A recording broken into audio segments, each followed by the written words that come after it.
திருவண்ணாமலை மாவட்டம் வந்தவாசி அருகே 25 வயது பெண்ணை பாலியல் சீண்டல் செய்த இளைஞரை போலீசார் கைது செய்து சிறையில் அடைத்தனர். பெண் பாதிக்கப்பட்டு புகார் அளித்த நிலையில் சிங்கப்பெண் போலீசார் எங்கே போனார்கள் என்று பொதுமக்கள் கேள்வி எழுப்பியுள்ளனர். வந்தவாசி அடுத்த ஒரு கிராமத்தை சேர்ந்த 25 வயது பெண் வீட்டில் தனியாக இருக்கும்போது வந்தவாசி அடுத்து தெய்யார் கிராமத்தை சேர்ந்த சரவணன் என்பவர் தனியாக இருந்த பெண்ணிடம் குடிக்க தண்ணீர் கேட்டு நைசாக பேசி கையை பிடித்து இழுத்து கட்டிப்பிடித்ததாக கூறப்படுகிறது. உடனே அந்த பெண் கூச்சலிட்ட போது அருகில் இருந்த பொதுமக்கள் உடனடியாக வந்து இளைஞரை கோபத்தில் தாக்கியுள்ளனர். பின்னர் போலீசார் சம்பவ இடத்திற்கு சென்று சரவணனை மீட்டு காவல் நிலையத்திற்கு அழைத்து சென்று விசாரணை செய்ததில் வீட்டில் இருந்த பெண்ணை கையை பிடித்து இழுத்து கட்டிப்பிடித்தது விசாரணையில் தெரிய வந்தது. பின்னர் போலீசார் சரவணனை கைது செய்து சிறையில் அடைத்தனர்.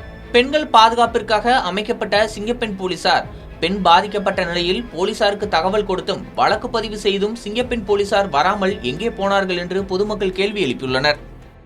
வீட்டில் தனியாக இருந்த பழங்குடி பெண்ணிடம் தெய்யார் பகுதியை சேர்ந்த சரவணன் என்ற வாலிபர் பாலியல் அத்துமீறியில் ஈடுபட்டார்.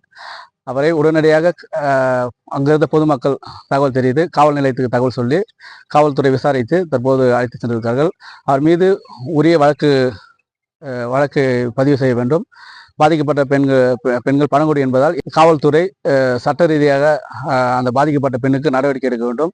அவரை கைது செய்து இது போன்ற தொடர்ந்து பெண்கள் மீதான வன்முறைகள் நடைபெறும் பட்சத்தில் தமிழக அரசு உடனே கவனம் செலுத்தி நடைபெறும் குற்றங்களை விரைந்து தடுக்க தற்போது சிங்கப்பெண் படை ஒன்று அமைக்கப்பட்டிருக்கு. அந்த சிங்கப்பெண் படை எங்கே சென்றது என்று கேள்விக்குறியாக இருக்குது. இதனால் விரைந்து தமிழக அரசு பாதிக்கப்பட்ட பெண்களும் மற்றும் பெண்கள் மீதான பாதிப்பை தொடர்ந்து கவனம் செலுத்த வேண்டும் என்று தமிழக அரசுக்கும் காவல்துறைக்கும் நாங்கள் பொதுமக்கள் சார்பாக வேண்டுகோள் விடுக்கிறோம்.